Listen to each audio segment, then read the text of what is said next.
Nunca fui un hombre de fe ciega, ni de supersticiones. Llevo más de 20 años tragando el asfalto de la Ciudad de México, y mi ruta favorita, si es que se puede tener una favorita, a las 3 de la mañana, siempre ha sido la México-Cuernavaca libre. Es una carretera con más curvas que una novela de enredos y, a esas horas, más silenciosa que un cementerio viejo. Esa noche en particular, la del 14 de marzo, el reloj marcaba exactamente las 3:20 de la mañana cuando llegué al inicio del tramo de la Libre, justo después de la caseta de cobro. Iba de regreso a casa, con las luces de la ciudad ya como un recuerdo lejano. El aire estaba frío, denso, y olía a pino mojado, aunque no había llovido. O eso creía yo. Entonces, la vi. A un lado de la carretera, parada bajo el pálido halo de una lámpara de vapor de sodio, había una mujer. Lo que me llamó la atención no fue su ropa, un vestido de un blanco casi quirúrgico, sino el hecho de que estaba completamente empapada. Como si la hubieran sacado de un río o como si hubiera caminado bajo un aguacero torrencial que solo existió donde ella estaba. El resto del pavimento estaba seco. Frené de golpe mi Tsuru. Pensé, pobre criatura, con este frío y a estas horas. Abrí la ventana. Señora, ¿está bien? ¿Necesita que la lleve a algún lado? Se acercó a la puerta del copiloto, y la luz de mi techo iluminó su rostro. Era joven, pero sus ojos tenían una tristeza que no le correspondía a su edad, una melancolía pesada, como la de alguien que lleva esperando mucho tiempo. Subió sin decir una palabra, solo con un asentimiento casi imperceptible. No me dio las buenas noches, ni me preguntó la tarifa. Cuando cerró la puerta, el olor a tierra mojada y humedad se hizo abrumador dentro del taxi. Me giré para mirarla. ¿A dónde la llevo, señorita? Ella se ajustó el cinturón con una lentitud extraña. Su voz, cuando finalmente habló, era un susurro ronco, como el crujir de hojas secas bajo la lluvia. Solo, hacia adelante, por favor. Necesito bajar cerca del kilómetro 31. El kilómetro 31. Eso estaba en la zona más desolada, donde la carretera se encajona entre los cerros y las curvas son ciegas. Es el lugar donde, hace años, decían que solían ocurrir los accidentes más terribles. Reanudé la marcha, tratando de ignorar el escalofrío que me subía por la nuca. Me considero un conversador. Para mí, el silencio en un taxi a las 3 de la mañana es un mal presagio. Intenté iniciar una charla ligera. Vaya aguacero le agarró, ¿verdad? ¿Hace mucho que está esperando? Ella no respondió. Podía escuchar su respiración detrás de mi asiento, un sonido suave, rítmico, pero que se sentía demasiado cerca, como si estuviera invadiendo mi espacio. Miré el retrovisor para intentar ver su expresión y descifrar si estaba asustada, enojada o simplemente cansada. Y ahí fue cuando el miedo se apoderó de mí. El espejo retrovisor me mostraba el asiento trasero, la tapicería desgastada, los cinturones abrochados, pero no había nadie. Giré la cabeza ligeramente para confirmar que seguía ahí. Sí, ahí estaba, la silueta delgada, el vestido blanco, la cabeza gacha. La vi por el rabillo del ojo. Volví a mirar el espejo. Vacío. Solo mi propio reflejo, un hombre canoso y demacrado por el cansancio. El corazón me dio un vuelco. Apreté el volante con tanta fuerza que mis nudillos se pusieron blancos. Intenté racionalizarlo.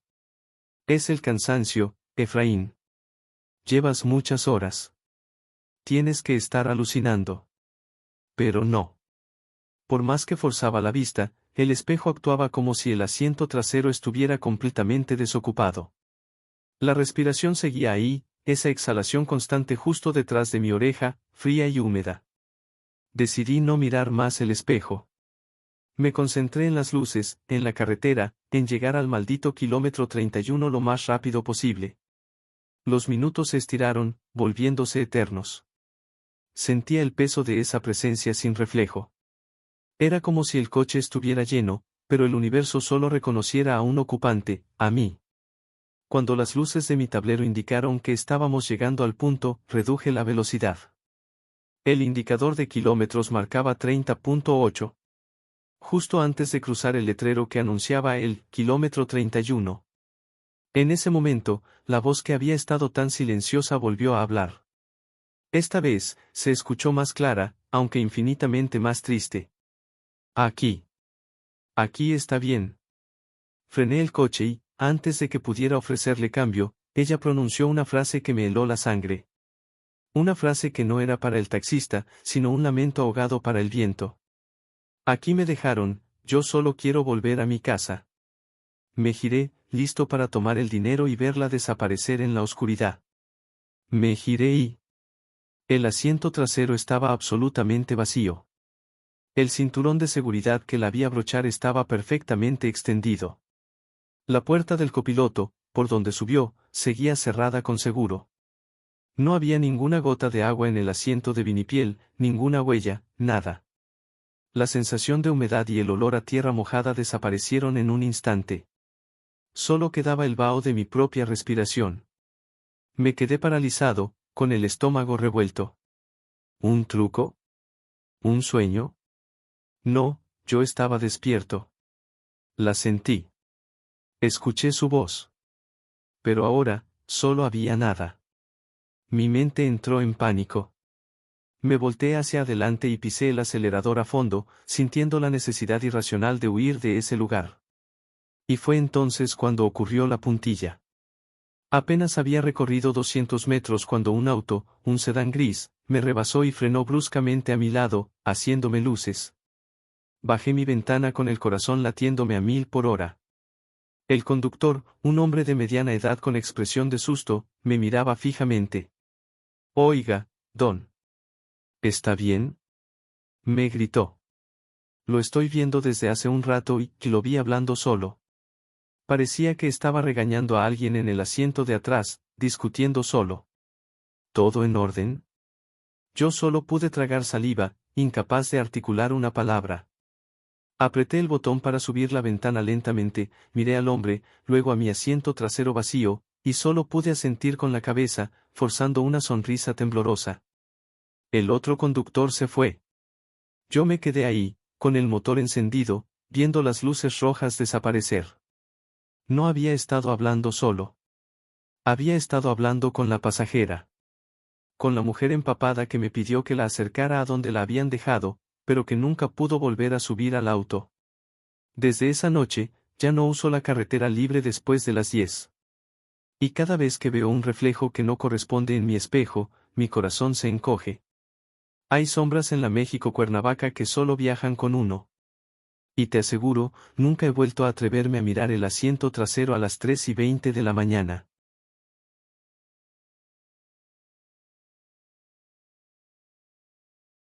Mi nombre es Ramiro, y si hay algo que he aprendido en mis 50 años de vida es que el centro histórico de la CDMX es una ciudad dentro de otra. Es un laberinto de secretos coloniales, de luces tenues y de almas que caminan sin rumbo fijo. Y yo, un taxista que lleva 20 años en el oficio, prefiero evitarlo después de la medianoche. Demasiadas historias. Sin embargo, a veces el destino te empuja a la boca del lobo. Esa noche, la lluvia era solo un recuerdo molesto, pero la humedad se pegaba al aire con la pesadez del mármol antiguo. Eran la 1:40 de la mañana y yo estaba dando una vuelta innecesaria cerca del eje central cuando, en la penumbra de una esquina, vi la silueta. Era un niño. 10 años, quizá menos. Estaba solo en esa hora ingrata, bajo el brillo aceitoso de una farola. Llevaba una mochila escolar vieja, con una correa rota colgando, y en la mano, aferrado como a un tesoro, un cuaderno de espiral. Me hizo la señal de parada con una mano pequeña, un gesto que parecía demasiado adulto para él. Frené por pura inercia, por humanidad. ¿Estás solo, campeón? ¿Qué haces aquí a estas horas? Le pregunté, bajando la ventana. Subió al asiento trasero con una agilidad silenciosa. No me miró a los ojos. El ambiente dentro de Misuru se volvió frío de golpe, a pesar de que la noche era templada. Necesito que me lleve a donde vivía antes, murmuró, con una voz delgada, casi sin timbre. ¿Y dónde es eso, mijo? Dame una calle. Está en la República de Chile. Yo le digo por dónde. La República de Chile. Una calle famosa por sus tiendas de novias, y por sus viejos caserones que parecen absorber la luz. Asentí, sintiendo un nudo de preocupación en la garganta. ¿Dónde estaban sus padres? ¿Por qué iba a donde vivía antes, y no a su casa actual?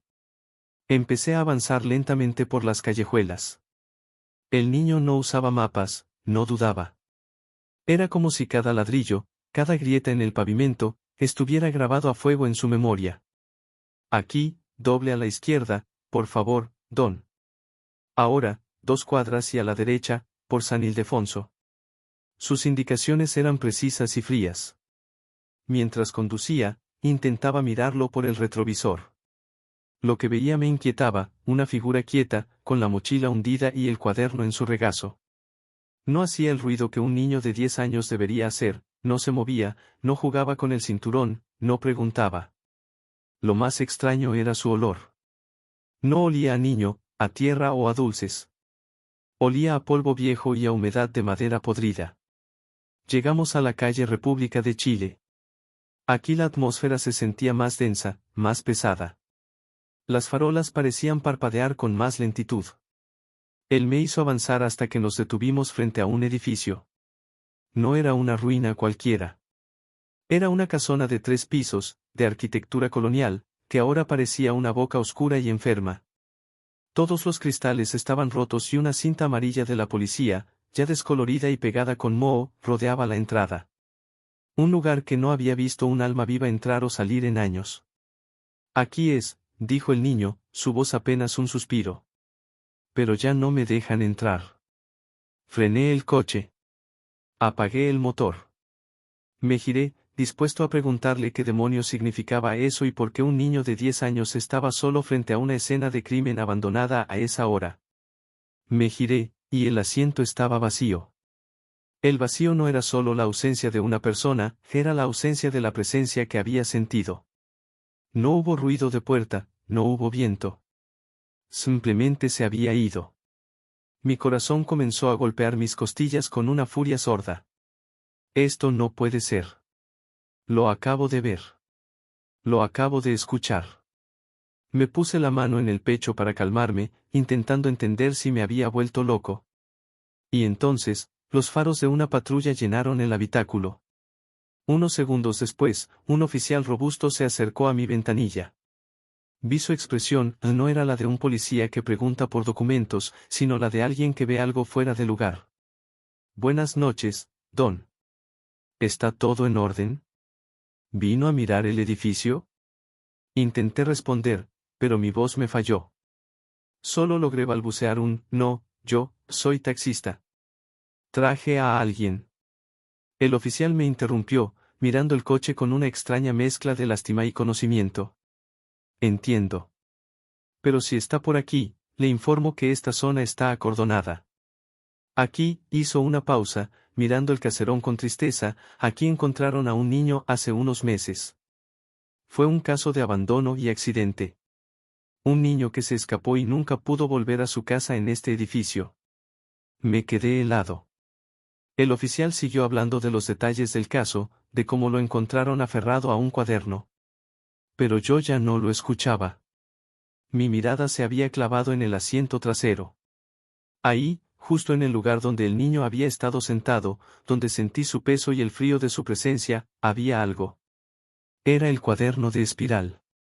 Abierto, con una página en blanco.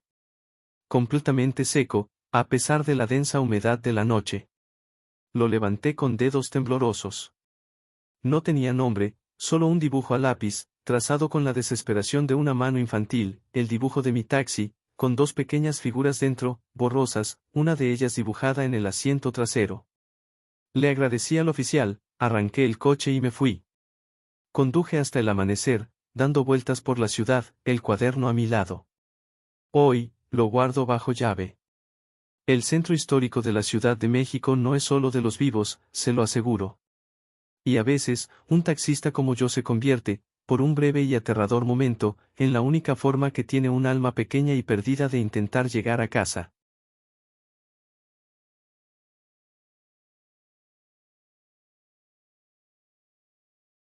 Soy Mercedes. Llevo la vida conduciendo mi taxi, un Sentra ya algo veterano, por las calles de Oaxaca. Conozco los atajos, los puestos de tlayudas a medianoche y, sobre todo, a la gente. Pero hay días en que la ciudad te recuerda que sus raíces son más viejas que el asfalto. La noche del 2 de noviembre, aunque la festividad de muertos había pasado, la atmósfera seguía cargada de cempasúchil y copal. Cerca de las 11:50 de la noche estaba dando mi última vuelta cerca del antiguo mercado 20 de noviembre cuando un hombre me hizo la parada. Era alto y moreno, con un porte serio. Vestía ropa tradicional, impecable, como si acabara de salir de una fiesta familiar. Lo que me inquietó fue su mirada, era un pozo oscuro, perdida, como si estuviera viendo algo que yo no podía. Subió a la parte trasera sin decir ni buenas noches. Solo extendió la mano hacia el asiento del conductor con un pequeño papel doblado, un gesto mudo que me indicaba que esa era la dirección. Abrí el papel bajo la luz del tablero. La letra era antigua, cursiva, casi desvanecida. El texto era claro: entrada principal del Panteón Municipal, Jardín de los Fieles Difuntos. Me extrañó. A esa hora, ¿quién iría al panteón? Pero el cliente es el que manda. Puse la unidad en marcha. Mientras avanzábamos, la temperatura dentro del taxi comenzó a bajar de manera perceptible. Yo iba con mi chamarra, pero sentía el frío colándose desde atrás, un frío que no venía del aire acondicionado. Lo más extraño de todo era su reacción a las farolas. Cada vez que cruzábamos una calle principal, iluminada por los potentes focos de sodio, el hombre se encogía levemente y se cubría la cabeza con su sombrero de ala ancha, como si la luz le estuviera causando un dolor físico, una molestia profunda. No era tímido, era evasivo. ¿Todo bien, señor?, pregunté, forzando una sonrisa a través del retrovisor. Él no respondió, solo hizo un movimiento sutil con la cabeza, manteniendo la sombra de su sombrero sobre su rostro. El silencio era pesado, incómodo. Sentía la rigidez de su cuerpo en el asiento trasero. La ruta hacia el Panteón Municipal es larga y se vuelve cada vez más solitaria. Las casas se espacian y los árboles de jacarandá se hacen más densos. El frío se hizo insoportable. Sentía mis dedos entumecidos sobre el volante. Yo sabía que estábamos cerca, pero había una resistencia, una energía pesada que parecía ralentizar el coche. Finalmente, llegamos. El panteón se alzaba como una muralla de piedra oscura, con la imponente puerta de hierro forjado cerrada y vigilada solo por un sereno que, a esas horas, dormía en su garita. Frené justo en la entrada. Me giré para cobrarle y darle las buenas noches. En ese momento, el hombre habló por primera vez, y su voz no era un susurro, era un lamento profundo, cargado de resignación y tristeza. Yo no pedí venir aquí, dijo. Su voz resonó en la cabina. Luego añadió, con una pausa que se sintió eterna, no todavía. Me quedé helada. Me giré hacia él. Antes de que pudiera preguntarle a qué se refería, escuché el inconfundible sonido del pestillo de la puerta trasera derecha. Clic-clac. Y luego el sonido de la puerta abriéndose. Y cerrándose. Me volteé completamente, con la cartera en la mano, esperando ver su silueta alejarse hacia la oscuridad de la barda del panteón. No había nadie. El asiento estaba vacío, intacto. No había huellas, no había nada de la ropa tradicional que había vestido. La puerta que escuché abrirse y cerrarse estaba bien asegurada. Mi respiración se cortó. El corazón me dio un vuelco. Esto era peor que una alucinación, esto era un hecho físico en mis oídos y un vacío ante mis ojos. Me quedé unos segundos paralizada, con el motor encendido, el panteón frente a mí y la realidad rota detrás. ¿Qué había sido ese hombre? Mi mirada regresó al asiento del conductor, a la guantera, buscando un ancla de lógica. Y ahí lo vi, el papel, el mismo que él me había entregado con la dirección del panteón, estaba ahora sobre mi tablero. Lo tomé con las manos temblorosas. El papel estaba más arrugado, y en el reverso, escrito con la misma letra antigua y cursiva, había un nuevo mensaje. Llévame de vuelta a casa. Y debajo, en una esquina, había una fecha que me golpeó como un puño de hielo. $$ /inversa text, 1998, $. No era la fecha de hoy. Era la fecha de defunción. Arranqué el taxi con un chirrido de llantas. Me fui de ahí sin mirar atrás, con el papel apretado en mi mano. Nunca más he recogido a un pasajero cerca del mercado de Oaxaca que no me diga su destino en voz alta. Me di cuenta de que ese hombre no había subido al taxi, su espíritu se había materializado por un momento, en el aniversario de su muerte, en el único lugar que sabía que lo llevaría de vuelta a donde había quedado su cuerpo, al panteón. Pero en el último minuto, su alma había gritado el deseo que no pudo cumplir, volver a casa. Y yo, sin saberlo, fui la última persona a la que le pidió ese imposible deseo de un viaje más. Desde entonces, cada vez que paso por el Panteón Municipal de Oaxaca, toco 3 veces el claxon, por si acaso hay alguien esperando un viaje de regreso. Un viaje que, para algunos, simplemente ya no es posible.